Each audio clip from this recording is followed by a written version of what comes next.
சுதந்திரமும் வேண்டாம், சிறையில் புத்தக வாசிப்பை மட்டும் அனுமதிக்க வேண்டும் என்று கேட்டுக்கொண்டவர் நெல்சன் மண்டேலா. பிறந்த நாளுக்கு என்ன வேண்டும் என நாடு கேட்டபோது புத்தகங்கள் வேண்டும் என்று தயங்காமல் கேட்டவர் லெனின். மனிதனின் மிகப்பெரிய கண்டுபிடிப்பு எது என்று வினவப்பட்ட போது சற்றும் யோசிக்காமல் புத்தகம் என்று பதிலளித்தவர் ஆல்பர்ட் ஐன்ஸ்டீன். ஒவ்வொரு படமும் நடிக்க ஒப்புக்கொள்ளும்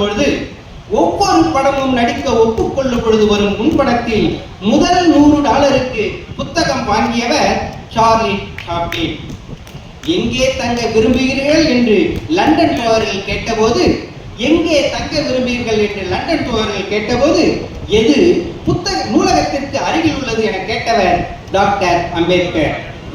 கோடி ரூபாய் கிடைத்தால் என்ன செய்வீர்கள் என்று கேட்டபோது ஒரு நூலகம் கட்டுவேன் என்று பதிலளித்தவர் மகாத்மா காந்தி. குடும்பத்தை விட்டு வெளியேறுங்கள் என்று தூக்கி எறியப்பட்ட போது நூலகம் சென்றவர் பேரறிஞர் இங்கர்சால். நான் மறைந்த பின் உடல் மீது மலர் மாலைகள் வைக்காதீர்கள், என் மடி மீது புத்தகங்களை பரப்புங்கள் என்று கேட்டுக்கொண்டவர் ஜவஹர்லால் நேரு.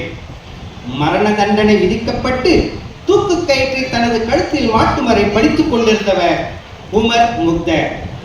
விமானத்தில் போகாமல் பம்பாய்க்கு காரில் 3 நாள் பயணம் செய்து மெனக்கெட்டது ஏன் என வினவிய போது 10 புத்தகங்கள் படிக்க வேண்டியது என்று பதிலளித்தவர் பேரறிஞர் அண்ணா.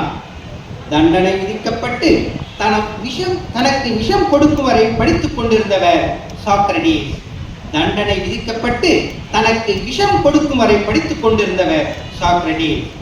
நான் இன்னும் வாசிக்காத நல்ல புத்தகம்